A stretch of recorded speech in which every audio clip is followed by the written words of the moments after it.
Wish we weren't wearing masks so we could see how exciting it is to come before you today with Joe Biden having the tremendous mandate that he has, and that pretty soon the hyphen will be gone from Vice President to President-elect Joe Biden. It's a happy day for our country because Joe Biden is a unifier, because he is determined to bring people together, because he respects all points of view, and as he has said, I ran as a Democrat, I'll govern as president for all of the people, whether they voted for me or not.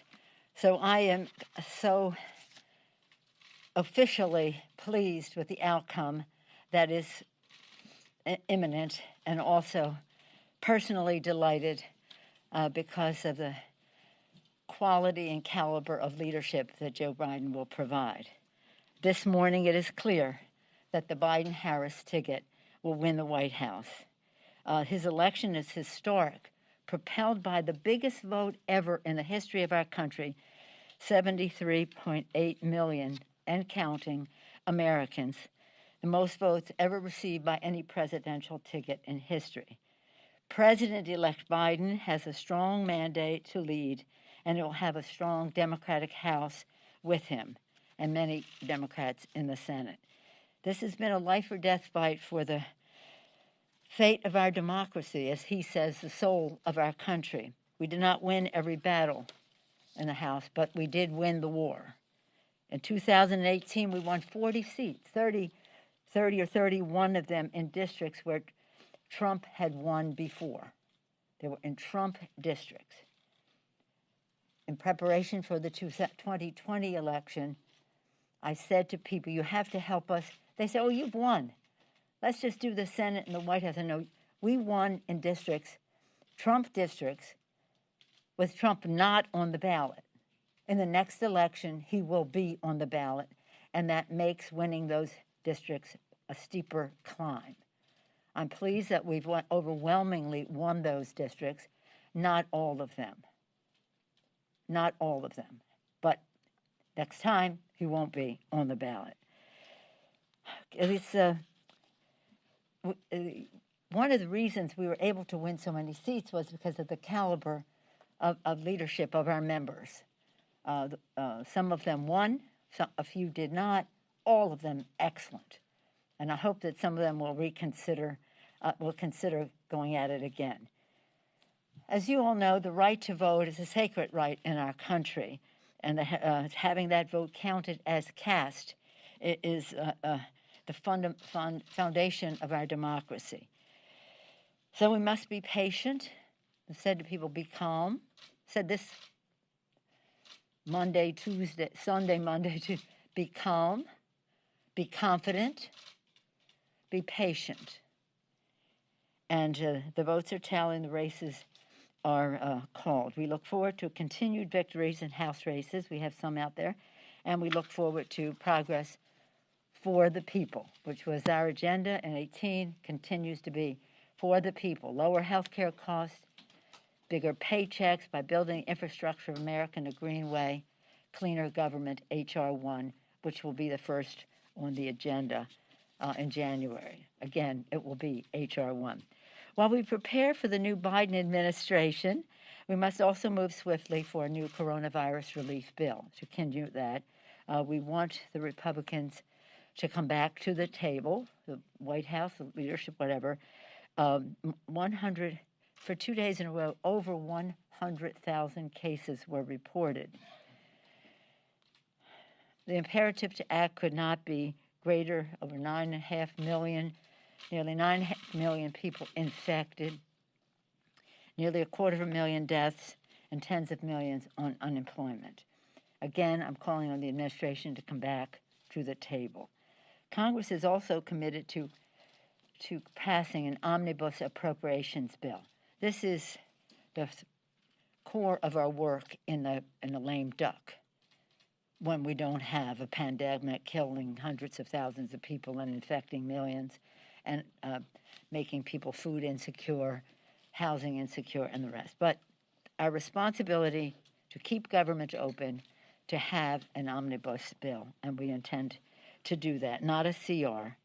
And we want to be able to do so in a way that gives confidence that we will have government open and continue to be, rather than having a CR. So, sadly, instead of crushing the virus, it appears that the Trump administration will use its final moments in office as a desperate last step to destroy every possible protection for American health and well-being. So many people have said to me, and perhaps some of you along the way, what damage do you think that Trump will do between losing the election and the inauguration of Joe Biden? Maybe you didn't phrase it quite that way, but that's how I heard it. And we knew that he would be up to mischief, separate and apart from trying to destroy the credibility of our elections, which we criticize other nations for doing, and now with all enemies, foreign and domestic, making assault on our elections. Well, we have one domestic. But apart from that, on the policy side, which is why we are here, people asked that question: what will he try to do that is harmful? And this week, they showed their hand. We had suspicions of it, but couldn't speak publicly about it until they went public. This week, the Trump administration put forward a radical new rule that would make regulations from the FDA and other Health and Human Services agency automatically sunset unless the agencies undertake a cumbersome, time-consuming process to renew them. This is a time when we need full attention of the FDA on the development and approval of vaccines. This is an opportunity cost, but it is a reflection of their disdain for science and governance. They've been messing with the whole process of the FDA, trying to diminish the importance of the trials that are necessary to approve efficacy and safety of a vaccine. The lame duck rules, this lame duck Trump rule seeks to paralyze government and generations of life-saving protections and try to burden the new president elected by the American people right out of the gate. So the Trump administration will well wish to seek this regulation rule beyond HHS to other agencies as well. People have been asking for a while, as I said, what can he do? Clean air, clean water, food safety, you name it. This is a dream of the radical right wing.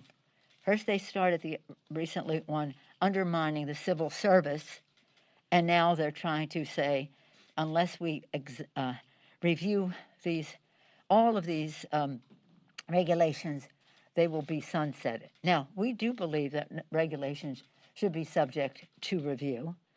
That's not any objection. That's part of the process. But there is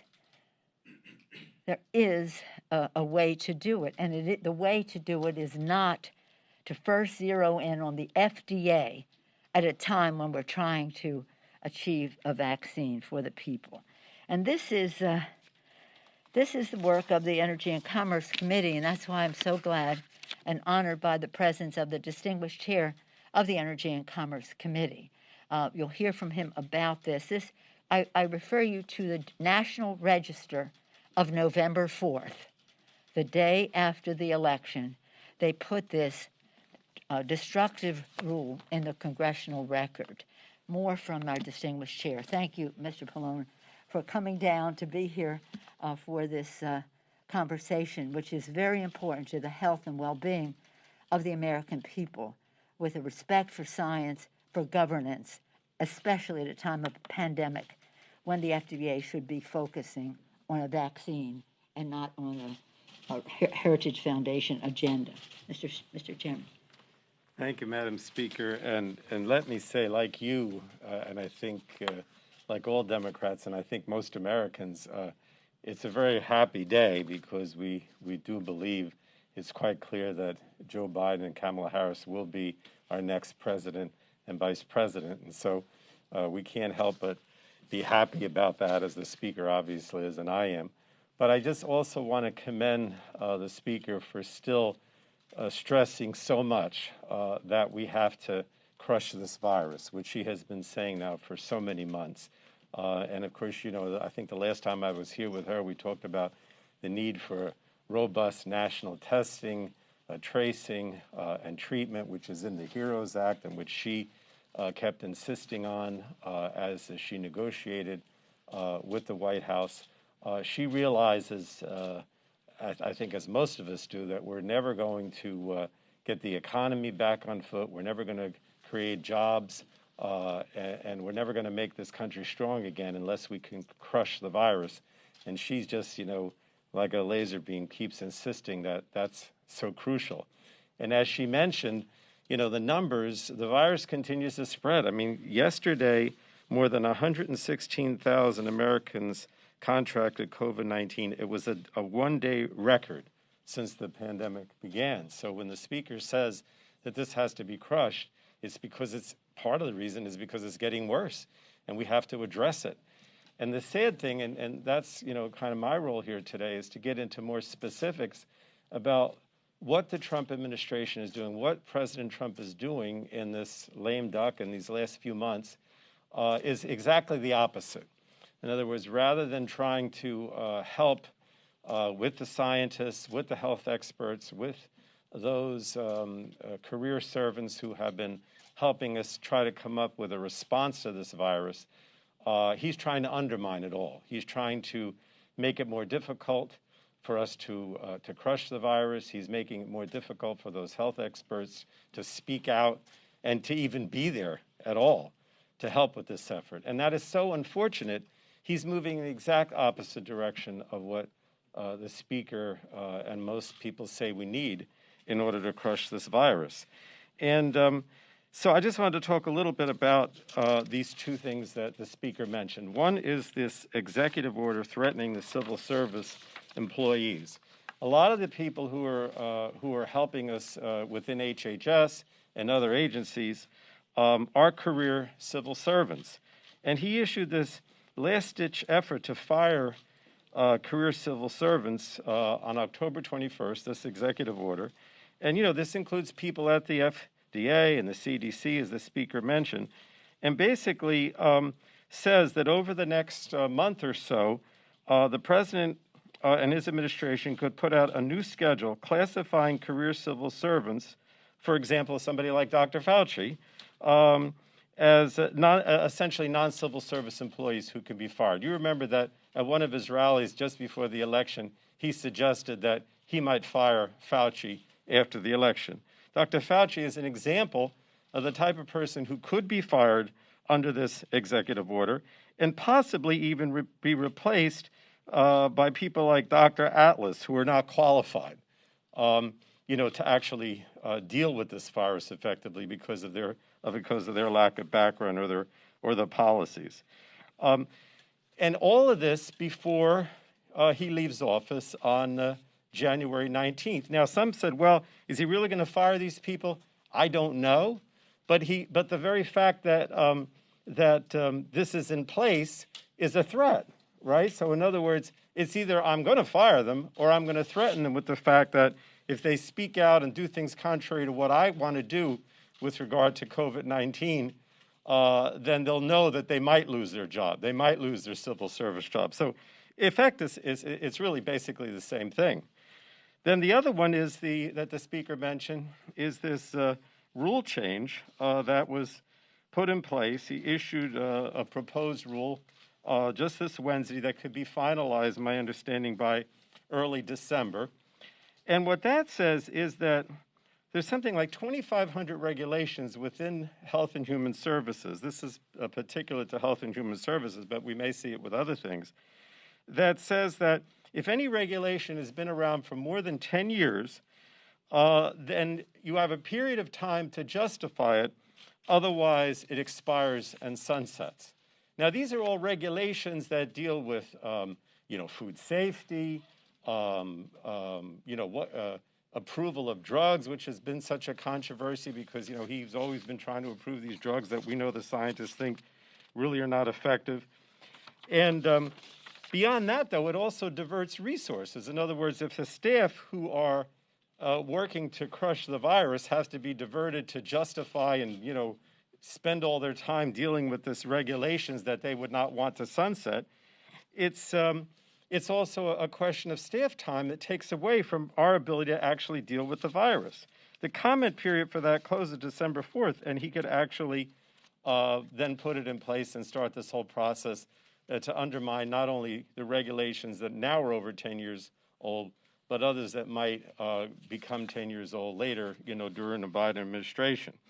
So we're just trying to emphasize, why is this president doing these things that undermine our ability to crush the virus rather than working with the speaker and trying to put together a plan, like the HEROES Act, that would make a difference and actually effectively crush the virus. So I just want to conclude by saying this.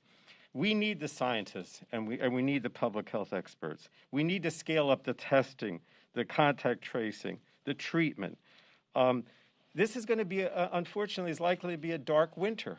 And it just doesn't make any sense for the president to use this short time that he still has left to undermine the national response. It's also an insult to these civil servants.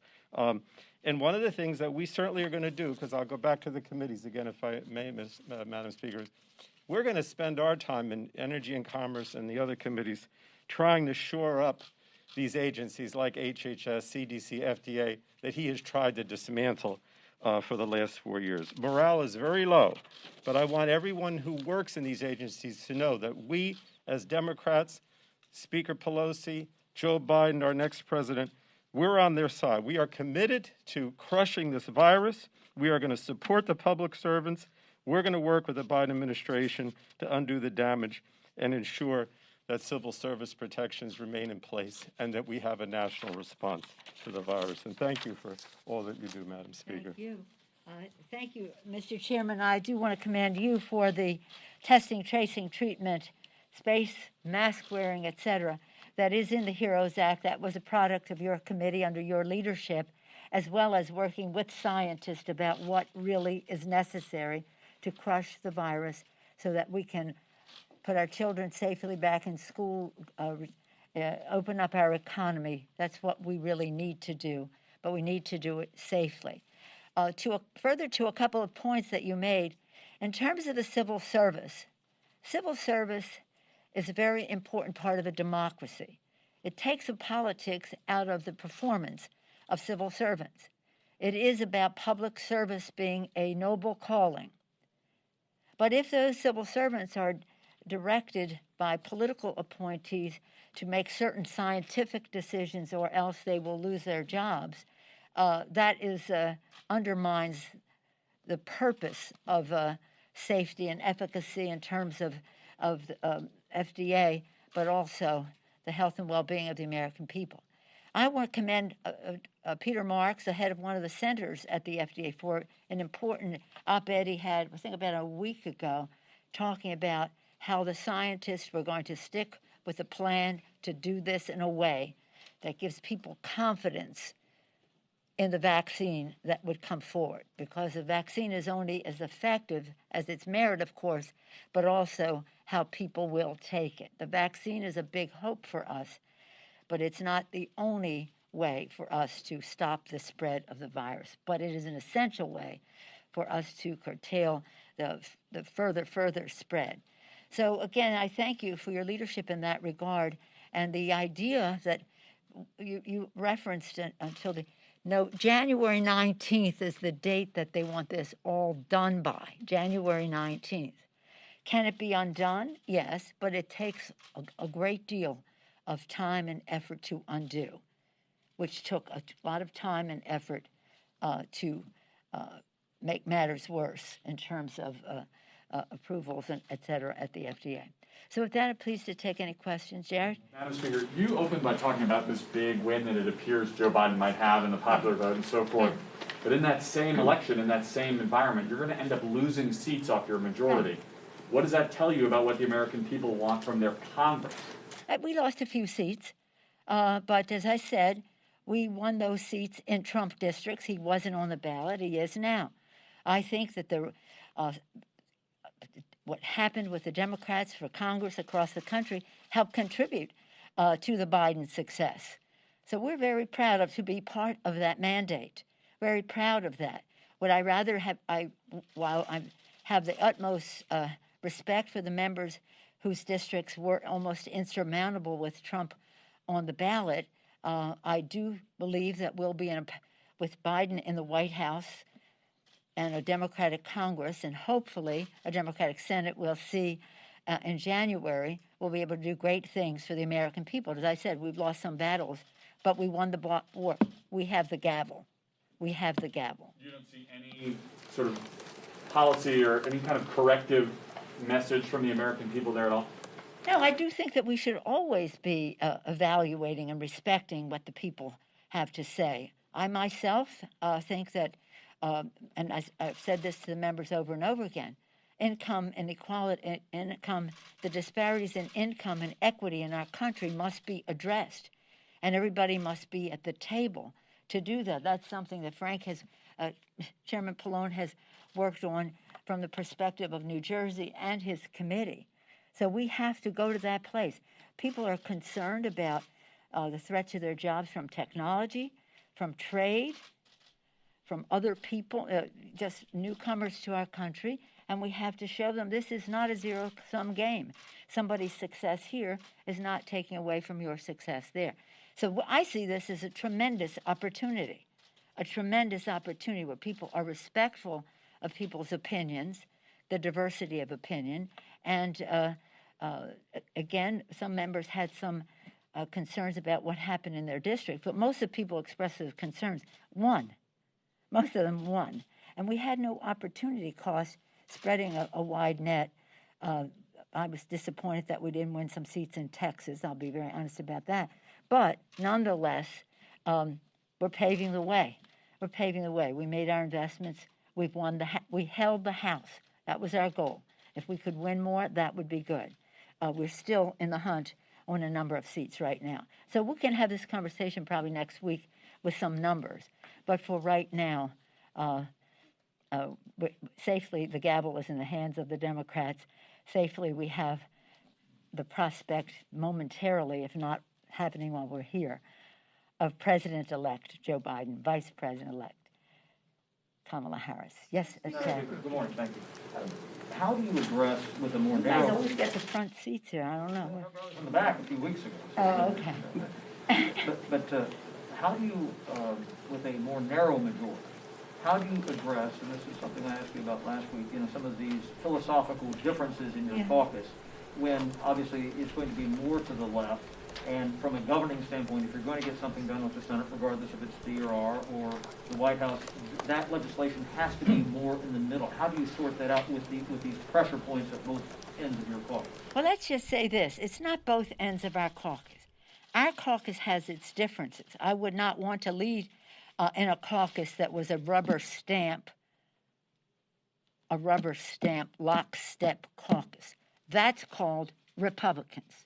We are the Democratic Party, and we have several exuberances in our midst, and that is representative of the districts that people come to Congress to serve. And we respect that. But our unifying principle, and you agree, Frank, is America's working families. Everybody is there to make progress for America's working families. I always say it in terms of the children. Our children, their health, their education, the economic security of their families, a safe, healthy environment in which they can thrive, including from gun violence, and a world at peace in which they can reach their fulfillment. So about the families, the kitchen table issues, nobody is more attuned to that or connected to America's working families than Joe Biden as President of the United States.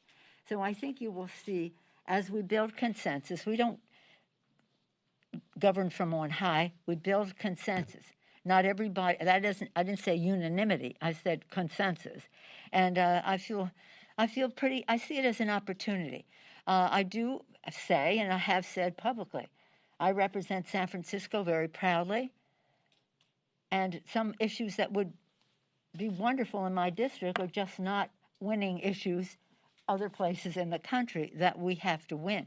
That doesn't mean we curb our enthusiasm for our boldest, progressive agenda, but it does mean that we recognize if we're going to win in other places in the country, common ground with the respectful of what works in my district for me, but and other members in their districts, but also respectful for how it works for members in their district. And Frank has a variety of points of view in New Jersey. Did you want to speak to that? I mean, I think you could maybe use New Jersey as an example of what the speaker is saying, right? In other words, we had four frontline members who basically over the last two election cycles took back Republican districts for Democrats. These were Republican districts. You know, you look at the NCIC or whatever performance, they leaned Republican by anywhere from 2 to 5 or 6%. And over the last two election cycles, we captured them. Would I have liked to have, Jeff Van Drew lose? And he may still lose, actually. He may still lose. There's a path. Sure, and then that would have been a net gain. It may still happen. But I take pride in the fact that we were able to keep these four frontliners that took Republican seats over the last two cycles to contribute to a Democratic majority. So, we stand here today. I stand here today with the Speaker. Joe Biden is going to be president. We retain our majority. We've reelected, and using New Jersey again, a lot of these members in districts that were for Trump in the past. So we're very proud of the fact of our success, and we have more opportunity now because we have the White House as well as the House, and maybe even the Senate, depending on what happens in Georgia. But there's not tension here inside the caucus at all? Welcome to my world. We always have a beautiful dynamism in our caucus. But no, I think people are. Some people. I would say we have a healthy difference of opinion within our caucus, but not in any way to be problematic in how we legislate. What the conversation was about, what is the winning message outside, and the message in the districts that we have to win is the message that unifies us, a message for America's working families, and everybody knows that. Yes, sir. I was just wondering. The gentleman behind okay. He had his hand up. Madam Speaker, the previous four presidents, Clinton, Bush, Obama, and Trump, entered their first year with their party fully in control of Congress, the House and the Senate. How much do you have to trim back the ambition, knowing that at best it's a 50-50 Senate, and some think that the Republicans are favored in Georgia, and you'll still have Majority Leader McConnell? Well, I'm, how many times have you heard me quote Lincoln? Public sentiment is everything. With it, you can accomplish almost anything. Without it, practically nothing. And that is what I think is going to save the day. The public wants the virus to be crushed. They want the economy to reopen. They want children to go to school safely. The public wants a big jobs bill. And I don't care if you're in a San Francisco, Michigan, Alabama, wherever it is, people want jobs. They want jobs. And that is, when we talk about the health and well-being of the American people, job security is an important factor of health for those people. So as we go forward with a infrastructure bill, that is usually not partisan. It isn't partisan. And we're going to blanket the country with a Build Back Better, as Joe Biden calls it. We called it Moving America Forward. We have a great deal in common between those two agendas. And we think that, when we did for the people, remember we did that in 2018, we weren't looking for a fight for lower the cost of prescription drugs. The president said he would do that. He said he was going to negotiate like crazy to lower the cost of prescriptions by having negotiation. I'm going to fight like crazy for negotiated prices. Okay, he didn't, but he said that, and that was common ground. He said he wanted to build the infrastructure of America. Every conversation I had with him, starting and congratulating him, and then after that, every conversation before he was president and in months after, I want to build the infrastructure, I want to build the infrastructure, until it came time to make the tough decisions about paying for it and the rest, and then he stalked out of the room. So those were two areas that he had espoused in the campaign. So we weren't, we were looking for the most impactful initiatives to affect people and their kitchen table issues, the cost of health care, et cetera. Preserving the pre-existing condition benefit. How many times did you talk about that? Never did anything about it. Healthcare, climate change, So immigration. I think that, look, the Republicans are taking a lot of time saying how much they support the pre-existing medical condition. Well, let's just see what the court does there, because that really, that will be, and that's Frank's purview as well, in terms of, you want to speak to the health issue? Well, I think that, if you listen to what the Republican leadership says in the House and the Senate, they say they want everybody to have health insurance. They say we're going to repeal the ACA, but we're still going to make sure people have health insurance. Well, I don't believe that, because I think the ACA is the most effective way to accomplish it. But whether the courts undermine the ACA or certainly the president has, I think there's a recognition with both sides of the aisle that we need to have close to 100% or however close we can get of Americans covered. So I think there's opportunities to work with them to deal with this. Hopefully the court doesn't repeal the ACA, because that would be hugely tragic for the country. But it's certainly possible to work with them on a number of these health issues, and we will. And now we have the upper hand because we have the president. So I think that they're going to have to come a lot closer to what we want than to whatever President Trump wanted, which I don't even know what he wanted. But Let me just say on this score again, because this is where we go from here. And we want to unify. Joe Biden, as I said, is the great unifier.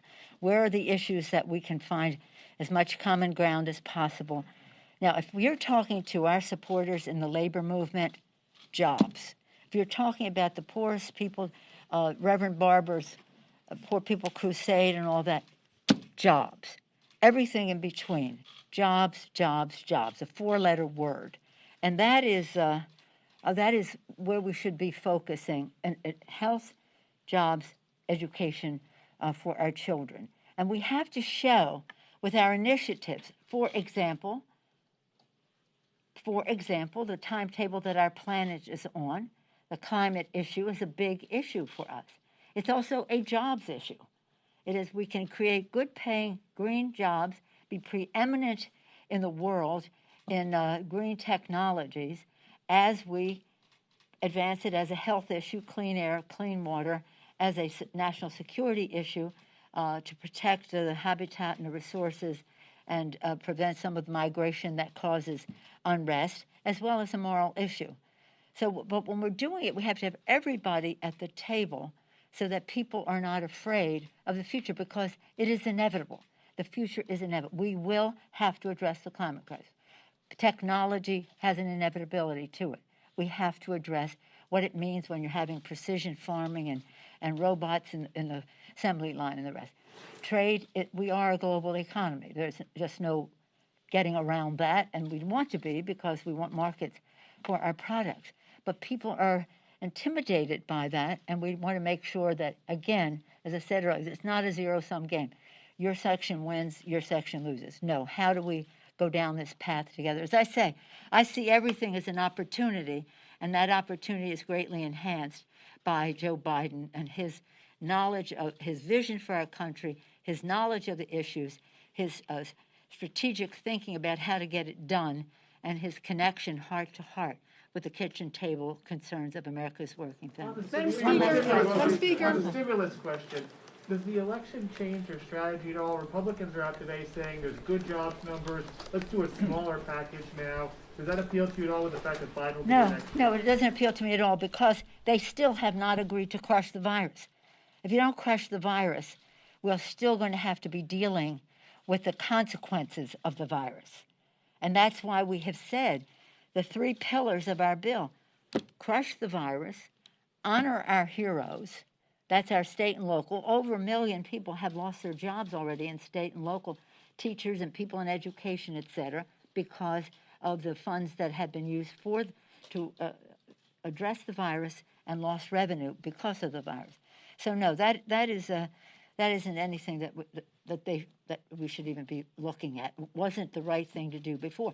By the way, while they refused to sign up for the testing initiative, which is what science says we need, A, and they refuse to give an earned income tax credit to poor families to keep them out of poverty. Working poor families, keep them out of poverty, where 8 million more people have gone into poverty as the COVID money has run out. They still insist on having $150 billion for the wealthiest tax break for the wealthiest people in our country. So we are different. There's a difference between Democrats and Republicans. We have a responsibility to find our common ground, stand our ground where we can't, but make it clear to the American people what the choice is, because public sentiment, as I said, Lincoln said, is everything. But sentiment cannot weigh in unless people know.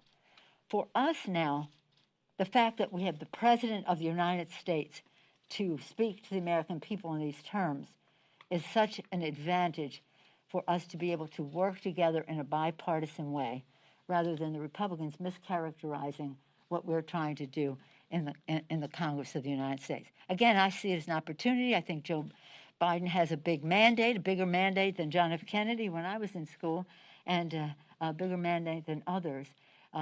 It's pretty exciting for the country because he respects every single person in our country, certainly every single person who voted, and we respect all of them. And it is, we have challenges that need to be faced because of the future, which is inevitable and all that it contains. But we want people to know that the decisions about it start at the kitchen table and emanate out, not at the corporate boardroom and trickle down. Thank you all very much. Madam Speaker. Madam Speaker.